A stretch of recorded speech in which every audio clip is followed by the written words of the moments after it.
Hey guys, welcome back. It's Ripe again, back with more Entitled People stories. In this video, police raided my 4-year-old's birthday party with guns drawn. Here is what happened. And the first one starts like this. I have a 4-year-old son called Ben, and he was finally old enough to fully understand what his birthday was and decide for himself some things that he wanted. Of course, we had to say no to his first idea of going to the moon. What we landed on was inviting the kids from his pre-kindergarten class over to the house and just having a big party. We went to the store and let him pick out the cake he wanted, the balloons, plates, everything. The entire time he was smiling ear to ear and spent days jumping around and asking if it was time for his party yet. The day came, and we had about 12 kids total, and a few parents decided to stay and help us out. He was having fun with his friends, and they opened all of the toys he got as presents and started playing around with them. We finally got everybody to sit at the table with slices of pizza in front of them when we got the scare of our life. The door busted open and police started swarming inside with their guns drawn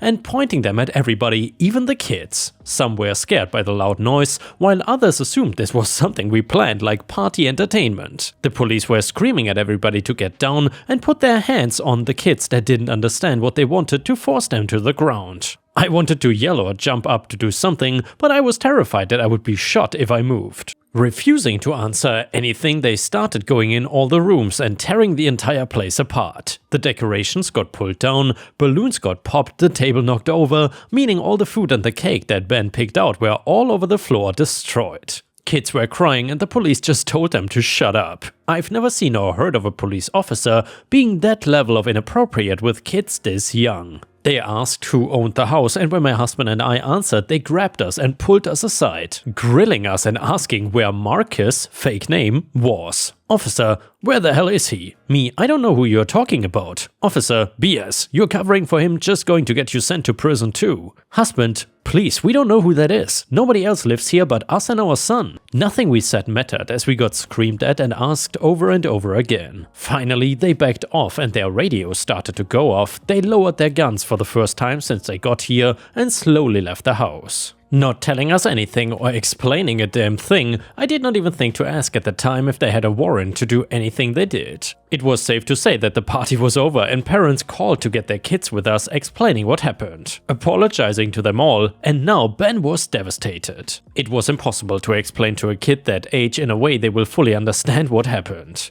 All he knew was that his cake and brand new toys had been destroyed, not to mention other things he had in his room. I felt horrible and just wanted to try and make him happy. We took him out to get a new special cake for him and to Target to replace the toys that got broken. I was not gonna just drop what happened though. They could have killed one of us and had no right to just barge in and act like that. I got a lawyer and told him what happened and that I wanted to sue the local police department for raiding my home and their actual behavior. He warned me that a lawsuit like that could take time, but I didn't care about that. I needed closure that I was not gonna get without the lawsuit. When we finally ended up making it to court, we learned that there was a long list of things that they had done wrong. I won't go into details of the entire case and every small thing mentioned, but I'll give you all the juicy bits. So one thing to note was that none of the officers that showed up to my house had their body cameras on. In my state, they are required to wear them when doing a home visit. I don't think they need them for traffic stops and stuff here yet, but when entering a home they always need. However, no footage plus my account of how they acted and spoke to the kids made it very suspicious. Another thing was that upon entering the house and securing everybody, they were supposed to show us the warrant to search the house and tell us why they were there. Not just bully us about a random guy. Who, I'm sorry to say, I still have zero clue who that guy is or what he did to justify police swarming in. I wish I did, but I guess I wasn't privy to learn that information. Now you might be thinking, why did they get a warrant to search my house for a person that has never lived there?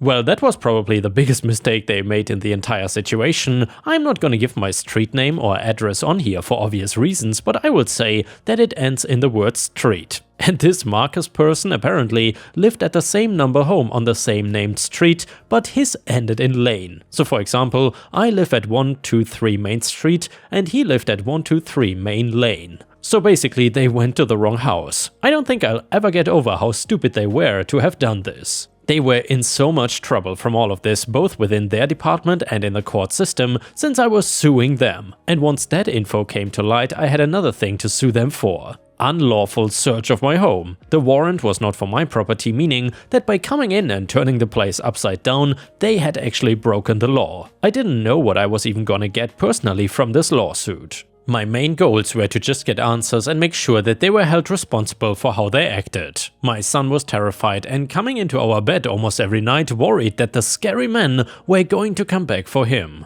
We were told that within the department all of them were being put on unpaid suspension until they concluded their own review, which in the end ended with 3 of them getting fired. I'm assuming those 3 had a bigger role or were in charge of something. I was not thinking about money or anything, but we were getting a hefty check written out to us for damages both to our home and pain and suffering for the emotional damage they caused. It was never about getting money, but I would have been a fool not to take it. I had to pay the lawyer after all and replace things that were broken in the house. I also think that some of you would be happy to know that we did spend some of the money giving Ben a little makeup party for the one that got ruined.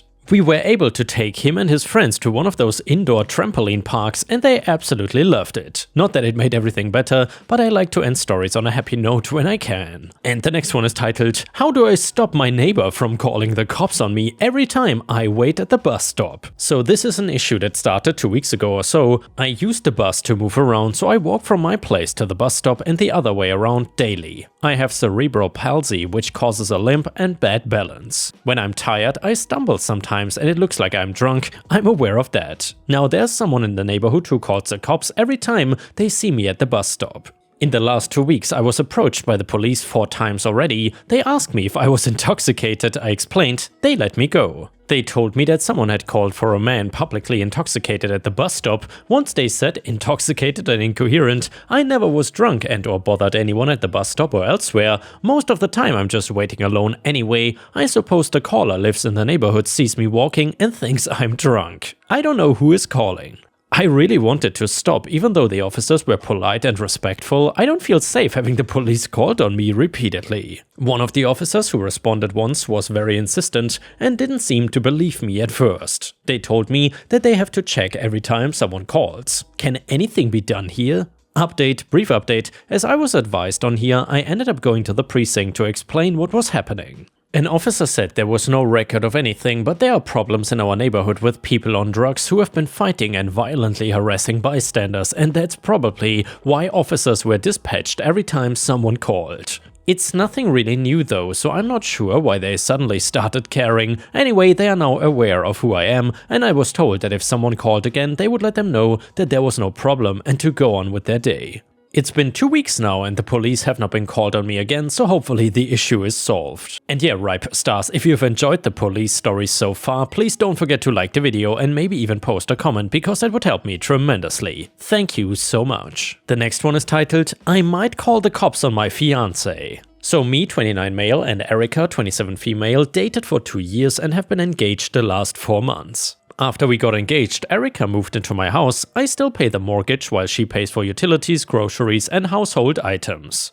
After we get married, the plan is to put her on the house so she gets equity as well. Her friend Leah, 27 female, and her have been best friends since high school. I don't particularly like Leah, or Leah, I'm not sure, but have also been cordial as I know she's gonna be in my life. My issue is that Leia thinks of my home as hers. Couple of examples, she always brings her boyfriend over and he's a sketchball. She talks to me in a very disrespectful way in my own house, like I'm a guest and she and Erica own it. One day, I went out to my garage and some of my tools were missing. I checked my camera and Leia and her boyfriend were in my garage with Erica and took some tools with them. I asked Erica and she said they were just borrowing and would return them.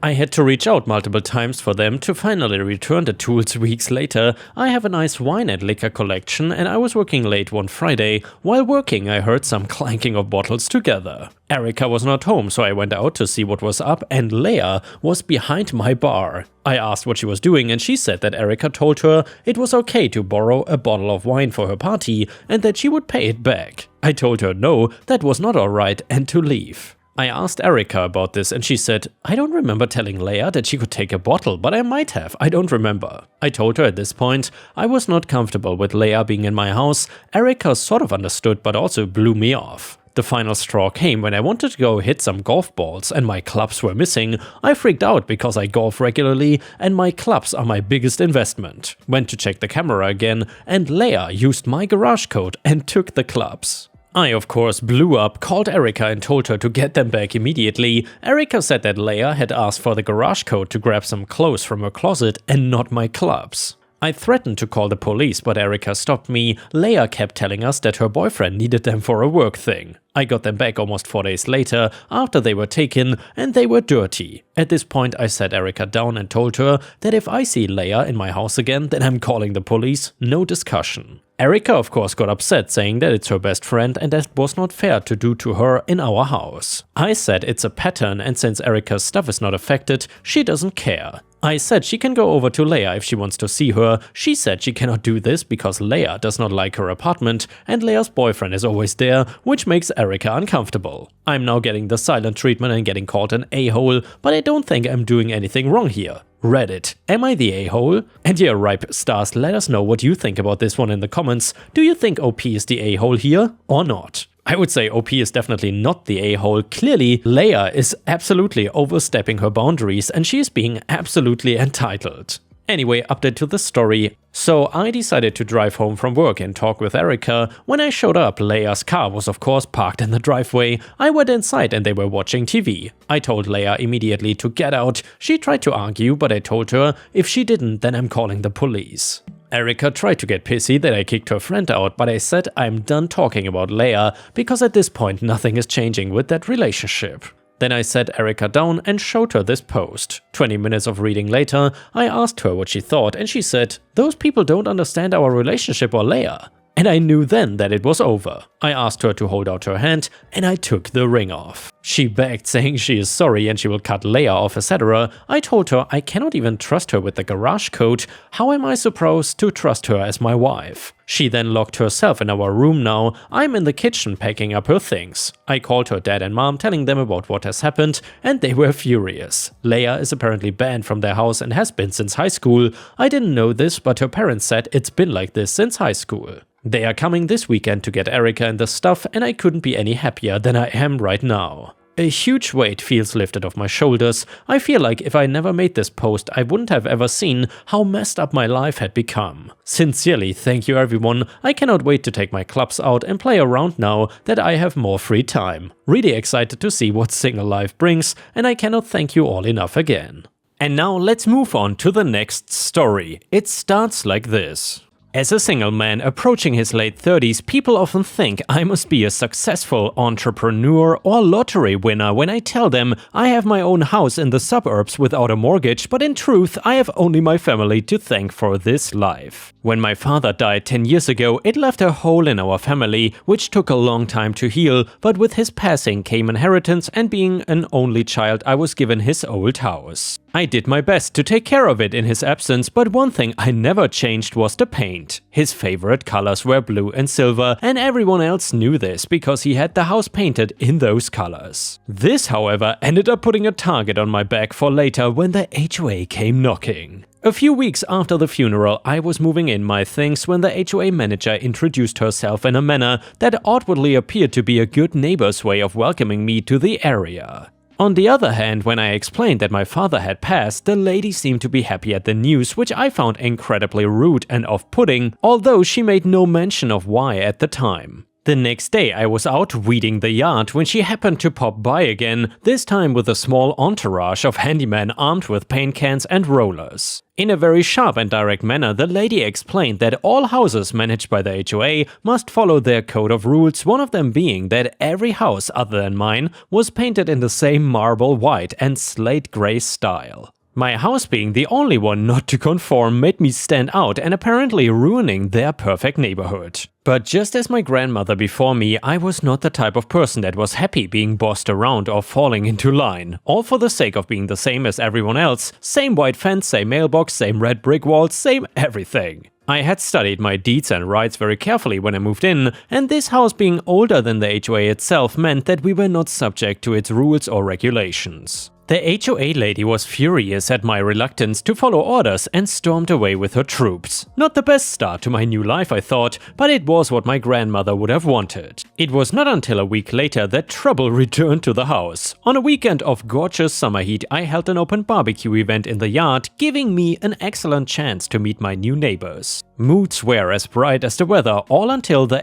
HOA crashed the party. I did not even realize she was here until I heard her across the yard openly insulting the colors of the house as tacky and vile to a crowd of quiet nodding. When I joined the conversation, the lady even tried to pressure me into changing the colors by encouraging the neighbors to turn against me, though they looked about as lost in the situation as I did. I reiterated that I was free from the HOA rule, which earned some smirks from the growing crowd, though she was less than impressed. The next morning, I got a brochure through my door on the benefits of the HOA, as well as other forms of blatant propaganda that could only be from her. As I carried the papers over to the trash can, a form fell out of the pile. I chucked the rest as I went to pick it up. It was an application form to join the HOA, which had already been mostly filled in, just missing my final signature. Talk about persistence. I ripped it up and added it to the rest of the trash. I guess she took my words to heart the last time we spoke. If she managed to trick me into joining the HOA, then I wouldn't be able to resist her domination anymore. I got a few more suspicious deliveries before she gave up on the idea. As October was coming up, I was preparing for a holiday with friends that was now a year in the making. I thought I may have to cancel it with doubts that my house would be safe in my absence, but my kind neighbors assured me they would keep a keen eye over my things until I returned. Somehow this news also traveled quickly, spreading throughout the neighborhood like wildfire, despite only personally telling those adjacent to me. With little else to be done about it, I packed up my car and headed off to the airport for the first leg in my journey. After getting out of the area, my mind pushed away my worries and started getting excited about the adventures ahead. My house could wait, I needed time to relax now. 2 weeks passed by and I soon found myself driving home again, ready to decompress and sleep for the next 2 days. I found much of the neighborhood unchanged, the same houses with their same washed out appearances. I did not use a sat-nav because I was comfortable that I remembered my way, but as I got closer, I became unsure. Another issue with everything being the same, it was all a confusing labyrinth designed to keep you trapped. I must have passed the same street 4 times before I stopped to get navigational help. With my destination confirmed, I tried again, only to find a house I didn't recognize. The faded and nostalgic colors of my father's old house had been replaced by the same factory setting the other houses were painted in. Not only that, my yard had been utterly destroyed in the process. A small row of bushes under the kitchen window had been ripped out and replaced with stone slabs, while a small apple tree I planted in the corner was uprooted and sticking out of my garbage can. I could handle the nagging and the leaflets, but actually going behind my back to do this to my home was unacceptable. While there was little I could do to restore the yard without much time and effort, there was at least one thing I could do to put things back to normal. After stopping by a nearby hardware store, I spent the rest of the afternoon and early evening repainting my house. It was too big of a job to do alone in a single night, but I was satisfied enough to leave it half finished overnight. Imagining that it would only add to the HOA's horror when they saw I had changed it. Like clockwork, I soon heard from them again when the HOA lady ran across the street to interrupt my painting the following day. She was furious, outraged and horrified that I would repay her kindness by reverting to the old and ugly colors it was previously. Unlike other days, I was not about to let her be the only one to rage, seeing as how I was the actual victim in this scenario. Cutting her off mid-sentence, I launched into her with a rant of my own as she was left speechless to it. I held nothing back in my accusations and insults, telling her to stay away from my house. She stormed off without a retort, face still pale and lifeless from being shouted at. I knew they were not used to taking no for an answer, but hoped now they saw I was ready to bark back they would rethink their approach.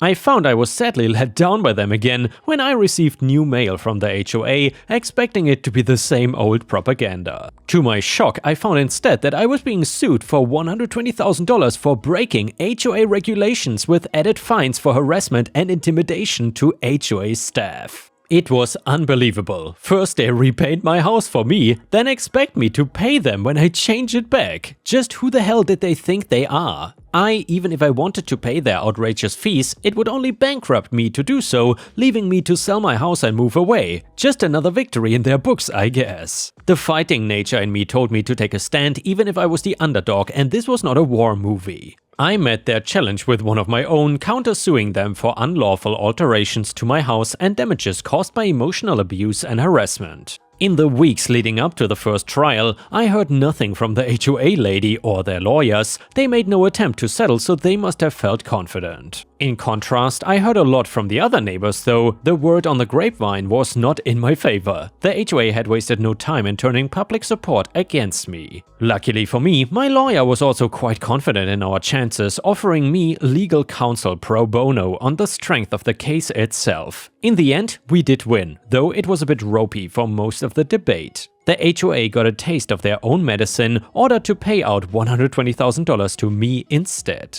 The HOA quickly distanced themselves from the lady I had the fights with, their upper management apologizing to me directly after firing her. While I did not really believe it was only her, they were keen to keep me happy after the trial, giving my house and yard a full restoration to its original glory. And yeah guys, if you cannot get enough of my content, please don't forget to check out my podcast by searching for Ripe Stories on all major podcast platforms such as Spotify, Apple or Google Podcasts. Furthermore, you can find bonus content by going to patreon.com/ripeyoutube or by clicking the join button here on YouTube. For a small monthly fee, you will get access to dozens and dozens of exclusive videos you won't find anywhere else. Thank you so much for watching, and I hope to see you again tomorrow.